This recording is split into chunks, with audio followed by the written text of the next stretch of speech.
불로장생을 꿈꾸며 아들보다 어린 남자를 곁에 두고 권력을 위해 연적들을 무자비하게 제거한 여인, 중국 역사상 가장 두려운 황후. 절대 권력을 쥔 여성들은 많았습니다만 스스로 황제의 자리에 올라 나라 전체를 통치한 여성은 단 한 명밖에 없었죠. 그것도 5000년 중국 역사를 통틀어서 말입니다. 오늘은 중국 역사상 유일무이한 여제 측천무후의 이야기를 시작해볼까 합니다.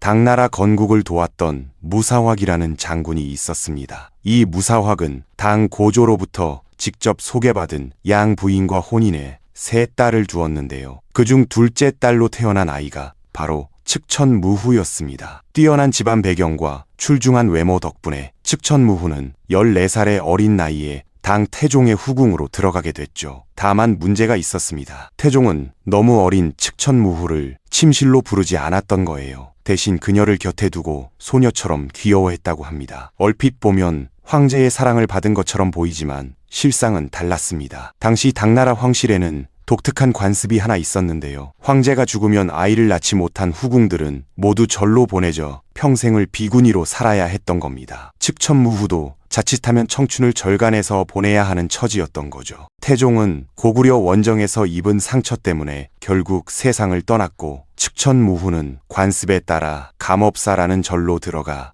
머리를 깎았습니다. 보통이라면 이렇게 한번 절에 들어간 여인은 평생 속세와 인연을 끊는 것이 원칙이었죠. 그런데 측천무후에게는 뜻밖의 기회가 찾아왔습니다. 바로 고종이라는 변수였어요. 고종은 아버지 태종이 죽어가던 시기에 간호를 위해 침전에 자주 머물렀는데 이때 측천무후와 눈이 마주쳤던 겁니다. 두 사람은 태종이 세상을 떠난 지 1년이 지나서야 다시 만날 수 있었어요. 측천무후는 고종에게 몰래 시 한 편을 보냈습니다. 여인왕이라는 제목의 시였는데 대략 그리움에 눈물이 마를 날이 없다는 내용이었죠. 한편 궁궐에서는 소숙비라는 여인이 고종의 총애를 한 몸에 받고 있었습니다. 왕황후는 이런 소숙비가 못마땅했어요. 황제의 아이도 낳지 못해 초조한 상황에서 소숙비를 견제할 방법을 고민하던 왕황후는 고종이 태종의 옛 후궁이었던 측천무후를 마음에 두고 있다는 사실을 알게 됐습니다. 왕황후는 계산을 시작했죠. 측천무후를 궁으로 데려오면 소숙비를 견제할 수 있겠다는 생각이었던 겁니다. 왕황후는 직접 절을 찾아가 측천무후에게 다시 머리를 기르라고 권했고 고종에게는 측천무후를 후궁으로 받아들이라고 제안했습니다. 고종은 왕황후의 제안을 흔쾌히 받아들였어요. 측천무후는 궁으로 돌아와 후궁 중 6번째 서열에 해당하는 소위라는 품계를 받게 됐죠. 궁으로 돌아온 측천무후는 왕황후 앞에서는 한없이 겸손한 태도를 보이며 신뢰를 쌓아갔습니다. 652년에 장남을 출산한 뒤에는 왕황후를 도와 소숙비를 배척하는 일에도 적극 동참했어요. 왕황후 앞에서는 더없이 충성스럽게 행동했지만 뒤에서는 왕황후를 반대하는 사람들을 은밀히 모으고 있었던 겁니다. 654년 측천무후는 고종의 첫 딸인 안정공주를 낳았습니다. 아이가 없던 왕황후는 안정공주를 무척 귀여워했죠. 그런데 공주는 얼마 지나지 않아 갑작스럽게 목숨을 잃었습니다. 측천무후는 즉시 왕황후가 공주를 죽였다고 주장했고 이 말을 들은 고종은 왕황후를 즉시 폐위시켜버렸어요. 안정공주의 죽음에 대해서는 두 가지 설이 있습니다. 정말로 갑작스러운 사고였다는 주장도 있고 측천무후 본인이 직접 죽이고 왕황후에게 죄를 뒤집어 씌웠다는 주장도 있죠. 어느 쪽이 진실이든 측천무후는 왕황후를 끌어내리는 데 성공했습니다. 왕황후와 소숙비를 모두 제거하는 데 성공했지만 측천무후는 여전히 황후가 될 수 없었습니다. 이유는 태종 시대부터 자리 잡은 기득권 세력 때문이었어요. 태종의 9번째 아들이었던 고종은 원래 황제가 될 인물이 아니었거든요. 본래 황제가 되어야 했던 사람은 태종의 넷째 아들 이태였습니다. 이태는 영리하고 옳고 그름을 확실히 가리는 성격이었기에 기득권 세력들이 마음대로 다룰 수 있는 인물이 아니었어요. 기득권 세력이란 당 태종 시대의 첫 전성기인 정관의 치를 이끌었던 유능한 대신들을 말합니다. 이들은 강해 보이는 이태를 배척하고 다루기 쉬워 보이는 고종을 황제로 추대했던 거죠. 한마디로 나라를 자기들 마음대로 주무르기 위해 만만한 왕을 앉힌 겁니다. 왕황후의 친정 역시 당나라 건국을 도왔던 개국공신 집안이었어요. 아이를 낳지 못했던 왕황후가 진작 폐위되지 않았던 이유도 기득권 세력이 연합해서 왕황후를 지켰기 때문입니다. 대표적인 인물로는 장손무기와 저수량이 있었죠. 당연히 장손무기와 저수량은 측천무후가 황후 자리에 오르는 것을 강력히 반대했습니다. 기득권 세력과 왕실 측 모두 의견을 굽히지 않자 결국 타협안이 나왔어요. 측천무후를 후궁 중 가장 높은 소비로 임명하는 것으로 합의한 겁니다. 이때부터 고종은 측천무후에게 점점 더 의지하기 시작했고 측천무후는 고종을 뒤에서 밀어주며 정치에 관여하기 시작했습니다. 장손무기를 비롯한 기득권 세력들은 황후도 아닌데다 천한 후궁 출신이 정사에 끼어드는 것을 못마땅하게 여겼어요. 측천무후와 장손무기는 틈만 나면 황후 자리를 두고 충돌했고 고종은 그 사이에서 갈팡질팡했죠. 결국 이 싸움을 끝낸 건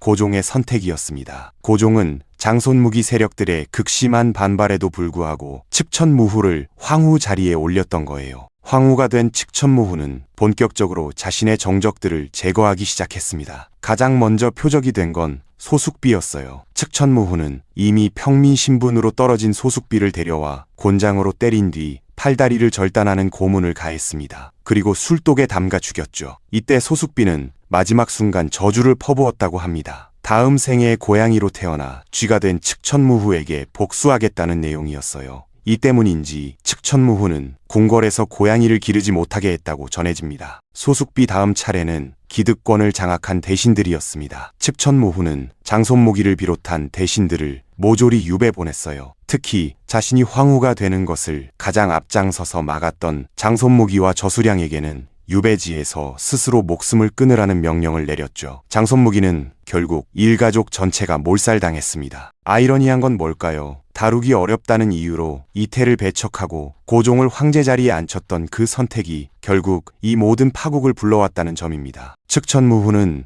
여기서 멈추지 않았습니다. 당시 황태자로 책봉되어 있던 이충을 폐위시키고 자신의 아들 이홍을 새 황태자로 올렸어요. 고종도 이때부터 뭔가 잘못됐다는 걸 느꼈는지 측천무후를 폐위시키려는 논의를 시작했습니다. 그런데 이 사실이 곧장 측천무후의 귀에 들어갔고 폐위를 논의했던 대신들과 폐위된 태자 이충을 억지로 엮어 대대적인 숙청을 단행했죠. 위험이 될 만한 모든 요소를 제거한 측천무후는 궁 내부에 자신의 세력을 단단히 다져나갔습니다. 이 과정에서 가장 뛰어난 정책으로 평가받는 것이 바로 북문학사 설립이었어요. 북문학사는 젊은 인재들에게 등용의 기회를 주는 동시에 측천무후 본인의 확고한 세력 기반이 되었습니다. 북문학사가 등장한 시점부터 태종 때부터 활동하던 기존 세력들은 힘을 잃어갔죠. 비슷한 시기 고종의 병세는 점점 악화되기 시작했고 고종은 좋든 나쁘든 이홍에게 재위를 물려주려 했습니다. 이홍은 총명하고 겸손해서 황제감으로 나쁘지 않은 인물이었어요. 그런데 이홍은 어느 날 갑작스럽게 세상을 떠났습니다. 이것을 두고 측천무후가 자신의 권력을 지키려고 아들마저 암살한 게 아니냐는 주장이 돌았어요. 다만 기록에 따르면 측천무후도 이홍의 죽음으로 크게 슬퍼했다는 점에서 너무 성급한 의심 아니냐는 반론도 있습니다. 이홍 다음으로 황태자가 된 건 이현이었습니다. 이현은 총명하긴 했지만 이홍과 달리 권력욕이 강했어요. 측천무후는 그런 이현이 마음에 들지 않았죠. 이현과의 대립이 계속되자 측천무후는 이현에게 문란한 사생활과 반란 음모라는 죄목을 씌워 폐위시켰습니다. 폐위된 이현은 수도에서 1000km 떨어진 곳으로 유배를 떠났고 얼마 지나지 않아 사망했죠. 이현이 죽고 황태자가 된 건 중종 2단이었습니다. 중종은 고종처럼 순종적이고 자기 뜻을 제대로 펴지 못하는 성격이었어요. 683년 고종이 세상을 떠나자 중종은 재위를 물려받아 황제가 됐고 측천무후는 자연스럽게 태후가 됐습니다. 문제는 중종의 부인인 위황후였습니다. 위황후도 측천무후와 비슷한 유형의 인물이었거든요. 위황후와 그 일가는 순종적인 중종을 휘두르며 온갖 난장을 피웠습니다. 측천무후는 위험 요소가 될 수 있다고 판단해 즉시 중종을 열흥왕으로 강등시키고 예종을 황제로 옹립했어요. 여기서 알 수 있는 건 뭘까요? 당시 측천무후는 황제마저 자기 마음대로 올리고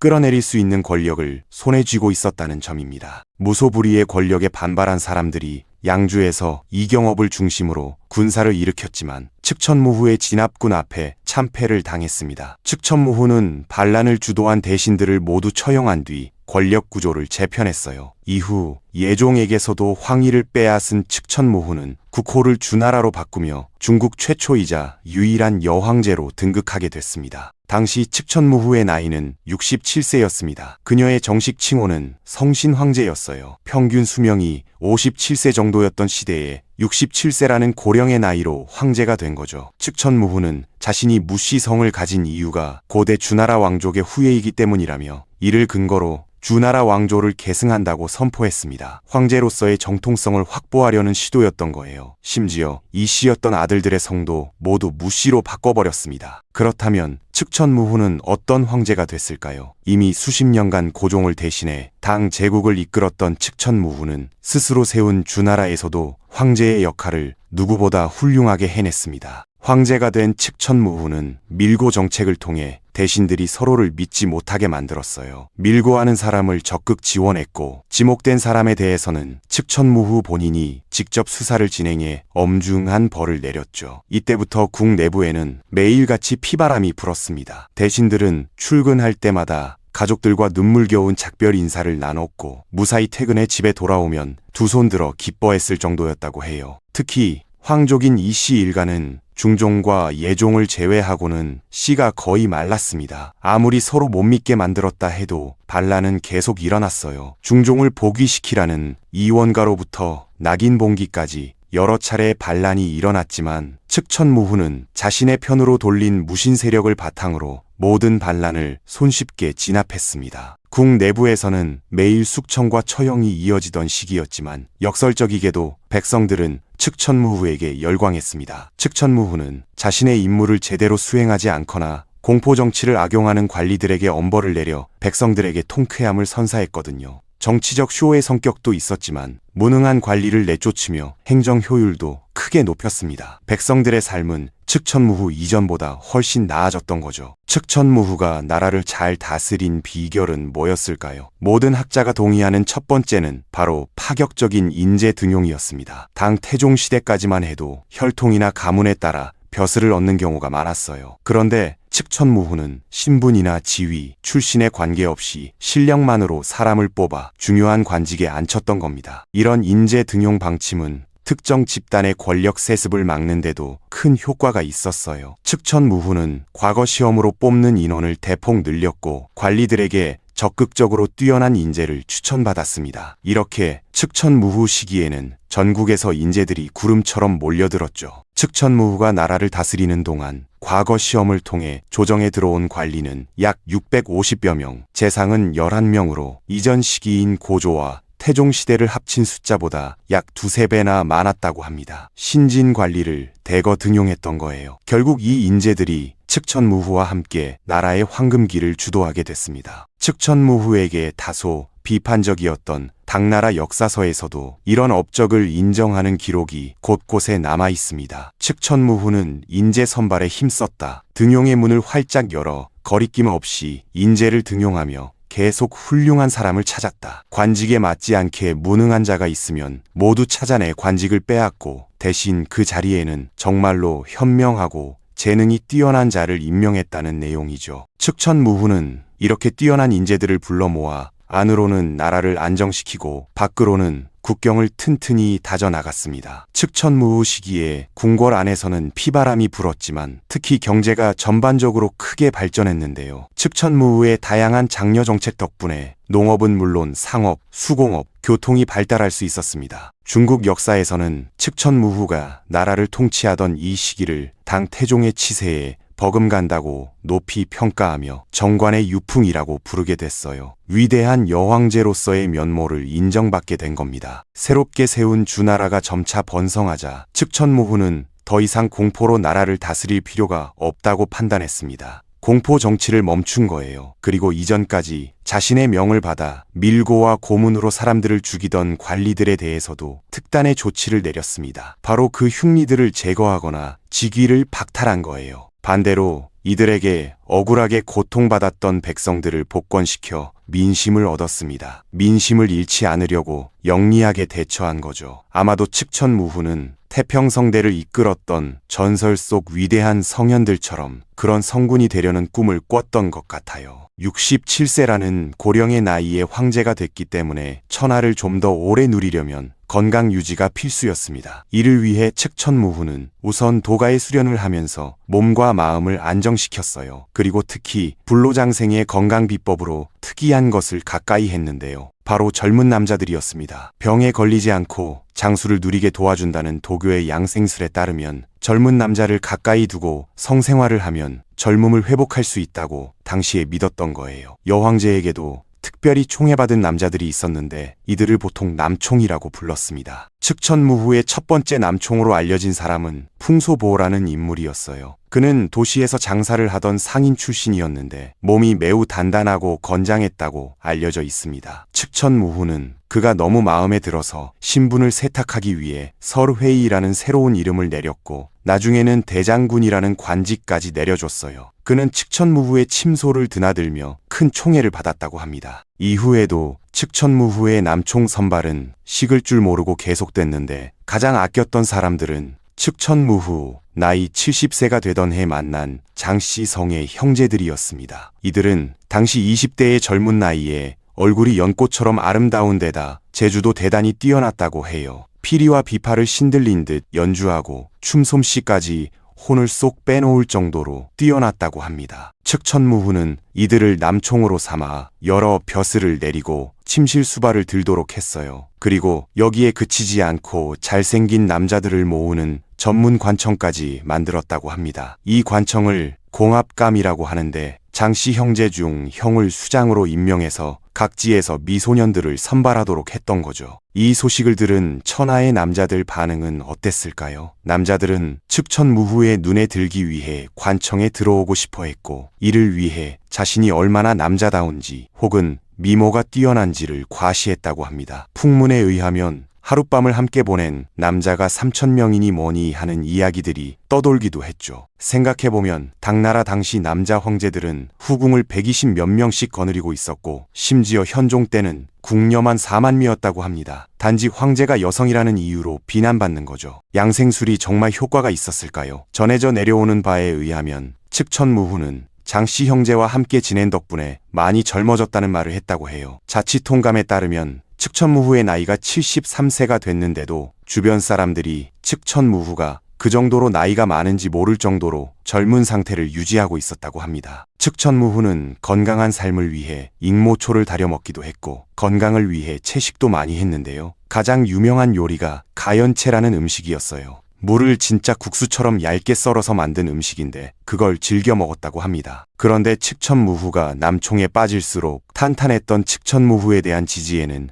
점차 균열이 생기기 시작했어요. 총애를 받던 장씨 형제들이 측천무후의 권세를 등에 업고 정치에 개입하기 시작한 겁니다. 자치통감 기록에 따르면 측천무후가 나이가 들면서 정사를 두 형제에게 완전히 맡겼다고 해요. 결국 남청 문제는 측천무후를 위협하는 도구로 작용하게 된 거죠. 측천무후가 82세가 되던 705년 중병이 들어 몸져눕게 되자 기회를 노리던 몇몇 재상들이 측천무후의 두 아들을 앞세워 쿠데타를 일으켰습니다. 이때 쿠데타의 명분으로 삼았던 게 바로 간악한 장씨 형제가 반역을 일으켜서 그걸 진압한다는 거였어요. 쿠데타 세력은 장씨 형제의 목을 베어 시신을 내다버린 뒤 당당히 측천무후의 처소를 찾아갔습니다. 그리고 황위를 빨리 아들들에게 물려주라고 요구했죠. 일평생 권력을 쫓던 측천무후는 과연 이 요구를 따랐을까요? 이미 손쓰기엔 늦었다고 판단한 측천무후는 자기 손으로 황제에서 폐위시켰던 셋째 아들 이단에게 황위를 물려줬습니다. 그러자 황제가 된 이단은 나라 이름을 다시 당나라로 바꿔버렸어요. 중국 역사 속 유일하게 여황제가 다스렸던 주나라는 이렇게 역사 속으로 사라지게 된 겁니다. 반란 이후 조용히 물러나 궁궐에서 칩거하던 측천무후는 그해 추운 겨울날 유언 하나를 남기고 죽음을 맞게 됐어요. 나를 황제라 칭하지 말고 측천대성황후로 불러라. 왕황후, 소숙비 두 집안과 화를 입은 사람들의 성씨와 관직을 복권하라는 내용이었습니다. 측천무후는 왜 자신을 황제가 아닌 황후로 다시 낮춘 걸까요? 아마도 훗날 자신을 둘러싸고 조정에서 피바람이 부는 갈등의 씨앗을 미리 없애려고 했던 것 같습니다. 자신이 다스리던 당나라가, 그리고 아들이 이어받게 될 당나라가 가능한 한 평화롭고 안정적으로 발전하기를 바랐던 거죠. 측천무후의 능 앞에는 높이 약 8m에 달하는 거대한 비석이 세워졌습니다. 그런데 이 비석에는 아무런 글귀도 쓰여 있지 않아요. 그래서 이걸 무자비라고도 부르는데요. 여기에는 여러 추측이 있습니다. 첫째는 수많은 목숨뿐 아니라 친자식들까지 죽였다는 게 기록될까봐 두려웠다는 설입니다. 다만 또 다른 추측도 있는데요. 바로 비석에 기록하기에는 업적이 너무 많아서 차라리 비워뒀다는 설이에요. 지난 천여 년간 대부분의 역사서는 측천무후를 향해 온갖 비난의 말을 쏟아냈습니다. 그런데 최근에는 중국의 역대 400여 명의 황제 중 유일한 여황제이자 위대한 통치자로서 새롭게 재평가를 받고 있어요. 측천무후를 단순하게 악녀로 치부할 수 없는 이유가 뭘까요? 당근과 채찍의 적절한 조화가 측천무후 50년 리더십의 비밀이었던 거예요. 의아한 점은 50년의 세월을 당나라의 실권자로 군림했으며 15년은 잔인한 공포 정치를 했던 측천무후의 말로가 생각보다 평범하다는 점입니다. 보통 부적절한 방법을 통해 권력을 손에 넣은 사람의 말로를 보면 본인은 물론이고 그 일가까지 모조리 숙청당하게 마련이죠. 생각해보면 복위한 중종에게는 무씨 일가도 가족이었으니 당연한 결과이기도 합니다. 황제가 살아있는데 황제 외가를 죽이는 건 말이 안 되니까요. 거기다가 측천무후가 이끈 전성기는 당 태종시대와 비교해도 뒤지지 않고 후대에도 좋은 영향을 많이 줬으니 말입니다. 측천무후는 혈통이나 가문이 아닌 능력으로 사람을 뽑았고 이는 당나라가 더욱 강성해지는 밑거름이 됐어요. 측천무후의 과거시험 확대 정책은 이후 중국 역사에서 과거 제도가 더욱 발전하는 계기가 됐습니다. 능력 위주의 인재 등용은 송나라, 명나라, 청나라로 이어지며 중국 관료제의 근간이 됐죠. 또한 측천무후 시기에 경제가 크게 발전하면서 쌓인 국력은 현종시대의 개원성세로 이어질 수 있었습니다. 측천무후는 여성이라는 이유로 수많은 제약과 편견에 맞서야 했습니다. 그녀가 선택한 방법은 극단적이고 잔인했지만 결과적으로는 나라를 안정시키고 번영시켰어요. 공포 정치로 반대 세력을 제거한 것은 분명 비난받아야 할 일이지만 능력 있는 인재를 등용하고 백성의 삶을 개선한 것은 인정받아야 합니다. 측천무후의 삶을 돌아보면 권력을 향한 집념과 통치자로서의 능력이 공존했음을 알 수 있어요. 그녀는 후궁에서 시작해 황후가 되고 태후를 거쳐 마침내 황제가 됐습니다. 중국 5000년 역사를 통틀어 이런 여성은 측천무후가 유일했죠. 이는 여성도 남성과 똑같이 국가를 통치할 수 있다는 걸 증명한 겁니다. 물론 측천무후의 방법이 옳았다는 건 아닙니다. 많은 사람을 희생시키고 공포로 지배한 것은 분명히 잘못된 일이었어요. 다만 측천무후가 이룬 업적 자체는 부정할 수 없습니다. 측천무후를 어떻게 볼 것인가는 결국 각자의 판단입니다. 다만 분명한 건 측천무후는 중국 역사에 큰 족적을 남긴 인물이라는 점이에요. 좋든 나쁘든 측천무후 없이 중국 역사를 논할 수 없습니다. 중국 최초이자 유일한 여황제 측천무후의 이야기 여기까지입니다. 그녀의 삶은 권력과 능력, 잔인함과 통치력, 야망과 업적이 뒤섞인 복잡한 드라마였습니다. 역사는 측천무후를 어떻게 기억할까요? 아마도 무자비처럼 여백으로 남겨둘 것 같습니다. 각자가 채워 넣으라는 의미로 말이죠.